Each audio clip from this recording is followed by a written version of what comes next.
Praise the Lord. Good morning. ప్రభువైన యేసుక్రీస్తు శుభనామంలో మీ అందరికీ వందనములు. ప్రతిరోజు కూడా దేవుడి మాటల చేత మీరు బలపరచబడుతున్నారని నమ్మి దేవుని స్తుతిస్తున్నానండి. బలపరచబడుతున్నట్లయితే పరిచర్య కొరకు ప్రార్థించండి, అనేకులకి షేర్ చేయండి. చిన్న ప్రార్థనతో ఈరోజు దేవుని వాగ్దానాన్ని స్వతంత్రించుకుందామా? ప్రియమైన యేసయ్య, నీ ఘనమైన శ్రేష్టమైన నామాన్ని బట్టి వందనాలు ప్రభా. ఉదయకాల సమయంలో తండ్రి మమ్మల్ని దర్శించండి. ఆత్మీయ జీవితంలో ఇంకా ఎక్కడ మా జీవితాల్లో మెరుగైన స్థితిని మేము పొందుకోవాల్సిన వారుగా ఉన్నామో మా ఆధ్యాత్మిక జీవితాన్ని మెరుగుపరచండి. నీ స్వరాన్ని వినిపింపచేయండి. నీ మాటల చేత మమ్మల్ని సరిచేయమని యేసు నామములో ప్రార్థిస్తున్నాము తండ్రి, ఆమేన్. ఈరోజు దేవుని వాగ్దానము హెస్కేల్ గ్రంథము 36వ అధ్యాయము 26వ వచనం. నూతన హృదయం మీకు ఇచ్చేదను, నూతన స్వభావం మీకు కలుగజేసేదను.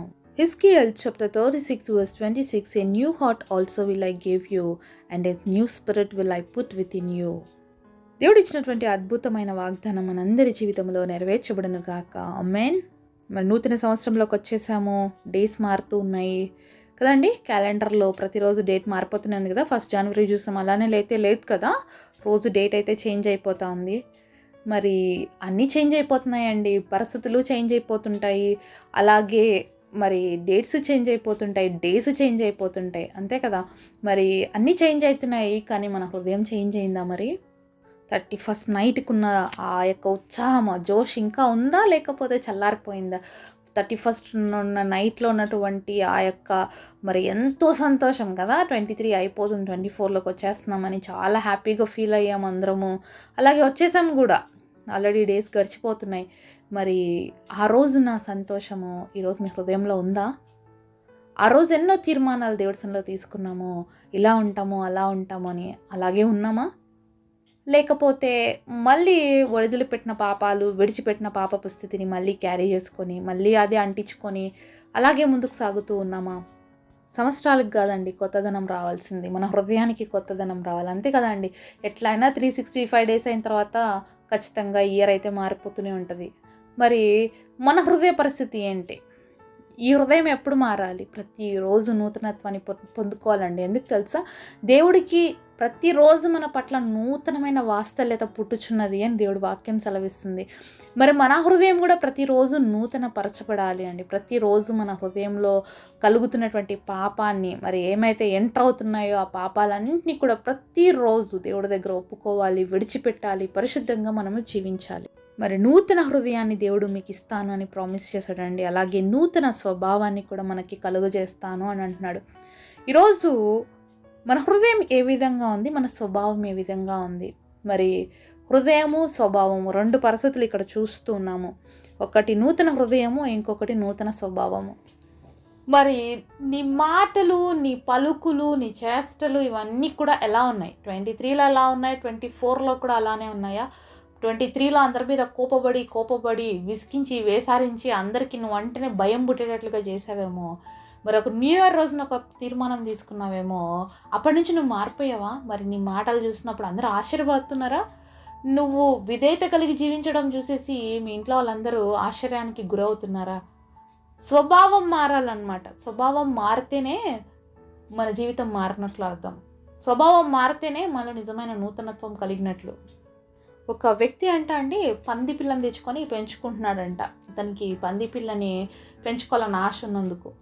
అయితే ఆ పంది పిల్లకి పనివాడికి చెప్పించి బాగా క్లీన్ చేయించి, పాపం దానికి బాగా పౌడర్ వేసేసి, దానికి ఒక మంచి డ్రెస్ కూడా వేయించేసి, మనం కుక్కల్ని ఏ విధంగా బయటికి తీసుకువెళ్తామో పందిని కూడా అలాగా బయటికి షికారు తీసుకెళ్ళాడంట. ఈ పంది ఏం చేసింది, మరి భయంకరంగా మరి ఎక్కడైతే బ్యాడ్ ఉంటుందో అక్కడికే పరిగెత్తుంది కదా, బుడద గలీజ్ ఎక్కడ ఉంటుంది, అలా ఎక్కడైతే ఆ బుడద ఇవి కనిపిస్తున్నాయి, ఇది అతన్ని చాలా ఫోర్స్గా లాగేస్తుందంట. అతను తట్టుకోలేకపోతున్నాడు ఆ ఫోర్స్కి అంతగా. ఎన్నిసార్లు దాన్ని పట్టుకున్నా కూడా అది అలాగే ఫోర్స్గా లాగుతూనే ఉందంట. అయితే ఒక చోటకు వచ్చిన తర్వాత పెద్ద బుడద గుంట కనిపించిందంట. ఇంకా పందికి కంట్రోల్ అవ్వట్లేదంట, ఇంకా లాగేసుకొని పోయి దూకేసిందంట. అతనికి చాలా బాధేసిందంట. ఇంతగా నేను ప్రేమిస్తున్నది దీన్ని మంచిగా కడిగి పెట్టుకుందామంటే ఇది మళ్ళీ పోయి బుడదలో పడిందని చెప్పి బాధపడుకుంటూ దాన్ని తీసుకొచ్చి మళ్ళీ పనుడికి అప్పగించి క్లీన్ చేయమన్నాడంట. ఏం చేస్తే బాగుంటుంది అని ఒక డాక్టర్ని కన్సల్ట్ అయ్యి, నేను దీన్ని పెంచుకోవాలనుకుంటున్నాను, ఇది బుడద కనిపించినప్పుడు పరిగెత్తిపోతుంది, నన్ను ఏం చేయమంటారు అంటే, అది పంది సార్, అది అలాగే బిహేవ్ చేస్తుంది, మరి ఎలా చేయమంటారు అంటే ఒక ఐడియా ఇస్తాను సార్, దీనికి గొర్రె స్వభావము, గొర్రె యొక్క గుండెని తీసి దీనికి వేద్దాము అని చెప్పి చెప్తారంట. సరే హార్ట్ ట్రాన్స్ప్లాంటేషన్ చేస్తాడంట. హార్ట్ ట్రాన్స్ప్లాంటేషన్ అయిన తర్వాత మరి ఆ యొక్క పందిని తీసుకొని వెళ్తూ ఉన్నాడంట. పాపం అది ఏమి ఎంత బ్యాడ్గా అనిపించినా కూడా, ఎంత బ్యాడ్ స్మెల్ వస్తున్నా కానీ పోవడమే లేదంట. అతనికి చాలా ఆశ్చర్యం వేసిందంట, అబ్బా నా పంది చాలా మంచిగా మారిపోయింది అని. ఎందుకు అంటే హృదయం మారిపోయిందండి. పాపం పందికి ఇప్పుడు ఏం మారిపోయింది, పంది హృదయం లేదు అక్కడ. ఏ హృదయం వచ్చిందంట, గొర్రె హృదయం వచ్చిందంట. నిజానికి ఇలా జరుగుతుందో లేదా ట్రాన్స్ప్లాంటేషన్ నాకు తెలియదండి, కానీ జస్ట్ ఇది ఒక ఎగ్జాంపుల్ అనమాట. మన జీవితంలో ఇది చాలా అవసరమైనటువంటి స్థితి. ఏంటంటే లోపలంతా పందిలాంటి కంపు కొట్టే స్వభావాన్ని మన జీవితాల్లో కలిగి ఉండి నూతన సంవత్సరంలోకి వచ్చాను అని మనము అనుకుంటూ పోతే వచ్చే లాభం ఏం లేదండి, నష్టమే తప్ప. అనుకుంటున్నాం నూతన సంవత్సరంలోకి ప్రవేశించి, మన హృదయం మారిందా, నీ స్వభావం మారిందా? మారాలి. మారితేనే మనకు ఆశీర్వాదం వస్తుంది. దేవుడు ఎవరిని ఆశీర్వదిస్తారంటే దేవుణ్ణి ప్రేమించే వాళ్ళని దేవుడు ఆశీర్వదిస్తారు. ఎవరు దేవుని ప్రేమిస్తారంటే ఎవరైతే పరిశుద్ధంగా జీవిస్తారో, ఎవరైతే దేవుడి చిత్తానికి అనుగుణంగా నడుచుకుంటారో వాళ్ళు దేవుణ్ణి ప్రేమిస్తారు. మన అలాంటి వాళ్ళు ఆశీర్వదించబడతారు. అంతేగాని నీ ఇష్టానుసారంగా మన ఇష్టానుసారంగా జీవించేసి దేవుడు నన్ను ఆశీర్వదించలేదు, నాకు ఈ సంవత్సరం అంతా ఏం చేయలేదంటే ఏం చేస్తాడంటే దేవుడు? మన హృదయం మారకుండా, మన స్వభావం మారకుండా. ఈరోజు నువ్వు ఎక్కడికన్నా ఎవరితో అన్నా మాట్లాడడానికి వెళ్ళావు, ఒక బిజినెస్ నువ్వు చేస్తున్నావు, మరి నీ నోరు సరిగ్గా లేకపోతే నీ బిజినెస్ సక్సెస్ అవుతుందా? నీ మాట సరిగ్గా లేకపోతే నువ్వు ఎదుటి వ్యక్తితో మరి కంటిన్యూ చేయగలుగుతావు ఒక రిలేషన్షిప్ని? మరి నా బిజినెస్లో నాకు లాభం రాలేదు అంటే తప్పెవరిది, నీదా దేవుడిదా? చాలాసార్లు మనం చేసే తప్పులన్నిటికీ కూడా దేవుడు ఇలా చేశాడు అలా చేసేసాడు అనేసి అంటుంటాము, కానీ మనం మారమన్నమాట. ఎప్పుడు ఇంట్లో గొడవలు జరుగుతుంటాయి భార్య భర్తకి. నేను ఇంత ప్రార్థన చేస్తున్నా అయినా నా భర్త మారట్లేదనో నా భార్య మారట్లేదో అని అనుకుంటుంటాం. మరి నువ్వు మారినావా? మరి ఏదో ఒక మాట భర్త అన్న భార్య ఓర్చుకోవాలి, భార్య అన్న భర్త ఓర్చుకోవాలి.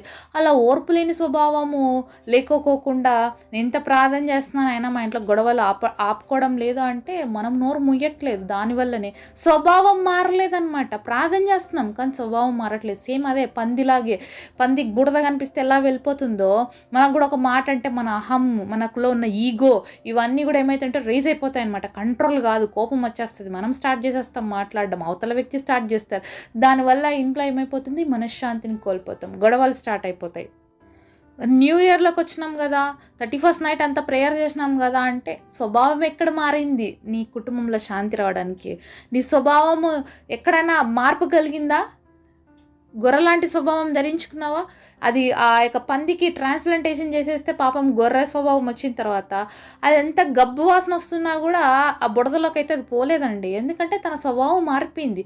అలాగే మన జీవితంలో మన స్వభావం మారితే మనకు అన్ని ఆశీర్వాదాలే, మన యొక్క బుద్ధి మారితే మనకు అన్ని దీవెనలే అనమాట. కాబట్టి నూతన సంవత్సరంలోకి వచ్చినంత మాత్రాన మనకేవో నూతన ఆశీర్వాదాలు ఇవన్నీ రావు, కానీ నూతన జీవిత విధానాన్ని కలిగి ఉండడం నేర్చుకోవాలి. విడిచిపెట్టిన పాపాన్ని విడిచిపెట్టేసేయాలి, ఇంక అంతే. మళ్ళీ దాని జోలికి పోయినాం అనుకో, అదే మరి ఇన్ని రోజులు తాగలేదు కదా, ఒక్కసారి ట్రై చేద్దాంలే, 3 రోజులు తాగలేదు కదా, న్యూ ఇయర్లో 4 రోజులు తాగలేదు అని మళ్ళీ మొదలెట్టడమే ఇంకంతే. మళ్ళీ నేను సినిమాలు చూడట్లేదు కదా, ఒక్కసారి చూద్దాం ఏమవుతుంది, ఒక సీరియలే కదా అని అనుకున్నాం అనుకో, అయిపోయింది మళ్ళీ కథ, మళ్ళీ మొదటికే. పంది స్వభావం ఏ విధంగా కంట్రోల్డ్గా లేదో అలాగే మనం కూడా అయితే అదే మార్పు చెందకముందు అది ఎన్నిసార్లు సబ్బేసి కడిగినా పాపం అతను క్లీన్ చేసి దాన్ని పెట్టుకున్నా కూడా అది ఉండలేకపోయింది, కానీ తన యొక్క హృదయ స్థితి మారినప్పుడే అది ఉండగలిగింది. అలాగే ఎన్ని కొత్త బట్టలు వేసుకున్నా, పైకి ఎంత మంచిగా రెడీ అయినా, కొద్దిసేపు చాలా మంచిగా మాట్లాడినా మన స్వభావం ఎప్పుడు బయటపడుతుందే అండి. కాబట్టి మన స్వభావాన్ని మంచిగా ఉంచుకోవాలి అంటే మన హృదయం మారాలి. అందుకనే దేవుడు అంటున్నాడు, ఈరోజు నూతన హృదయాన్ని ఇస్తాను, అలాగే నూతన స్వభావాన్ని కూడా నీకు కలుగజేస్తాను అని. ఒకవేళ నూతన సంవత్సరంలోకి వచ్చి కూడా ఏమి నూతనత్వంగా నీకు అనిపించకపోతే హృదయం మారాలన్న విషయాన్ని గుర్తు చేస్తున్నాడు దేవుడు. కాబట్టి హృదయాన్ని మార్చుకుందాం. హృదయం మారితే స్వభావం కూడా మారిపోతుందండి. ఏ హృదయంలో ఏసయ్య ఉంటే ఆ వ్యక్తులు ఏసైలాగే కనిపిస్తారు, ఏసైలాగే మాట్లాడతారు. కాబట్టి అందరితో ప్రేమతో ఉండగలుగుతారు. అలాగే అన్ని చోట్ల నుంచి కూడా వాళ్ళకి ఆశీర్వాదం అనేది వస్తుంది. కాబట్టి మన హృదయ స్థితిని మార్చుకుందాము. ఈ నూతన సంవత్సరంలో మనం ఇంకా బహుగా ఆశీర్వదించబడాలి అంటే ఇప్పుడే మనము ఇంకా న్యూ ఇయర్లో జనవరిలోనే ఉన్నాం కాబట్టి మనకి ఇంకా సమయం ఉంది ఆశీర్వదించబడడానికి. ఎన్నో కార్యాలు మన జీవితంలో చూడాల్సి ఉంది. కాబట్టి ఈరోజు మన స్థితిని ఒప్పుకుందాము. ఏ పాపం అయితే మనల్ని ఇంకా బంధిస్తుందో, మన హృదయాన్ని మార్చుకోకుండా ఇంకా బంధించుకున్నట్లయితే ఈరోజు ప్రార్థన చేద్దాం. దేవుడి దగ్గర నుంచి వాగ్దానాన్ని పట్టుకుని అడుగుదాం. ప్రభా నాకు నూతన హృదయాన్ని నూతన స్వభావాన్ని ఇవ్వని ప్రార్థన చేసినప్పుడు తప్పకుండా దేవుడు ఇస్తాడండి. అడుగుదామా మరి దేవుణ్ణి? ప్రియమైన యేసయ్య, మీరు ఇంతవరకు మాతో మాట్లాడిన ప్రతి మాట కొరకు ప్రభా నీకు కృతజ్ఞతలు, ప్రభా నీకు స్తుతులు, ప్రభా మీకు స్తోత్రాలు. నూతన హృదయాన్ని ఇస్తానన్నావు, నూతన స్వభావాన్ని ఇస్తానన్నావు తండ్రి, మాకు దయచేయండి. నూతన సంవత్సరంలోకి వచ్చి కూడా ఇంకా మేము ఏదో ప్రభా మా జీవితాల్లో కలిగి ఉంటున్నాం, ఇంకా ఎక్కడో లోపాలు ఉంటున్నాయి, వాటన్నిటినీ సరిచేసి పంది స్వభావాన్ని మా హృదయంలో నుంచి తొలగించి గుర స్వభావాన్ని మాకు తండ్రి నీలాంటి సాత్వికమైన మనసును ధరించుకోవడానికి ఈ నూతన సంవత్సరంలో అనేకమైన ఆశీర్వాదాలతో నేను మహింపరిచే కృపను మా అందరికీ దయచేయమని యేసు నామములో ప్రార్థిస్తున్నాము తండ్రి. ఆమేన్.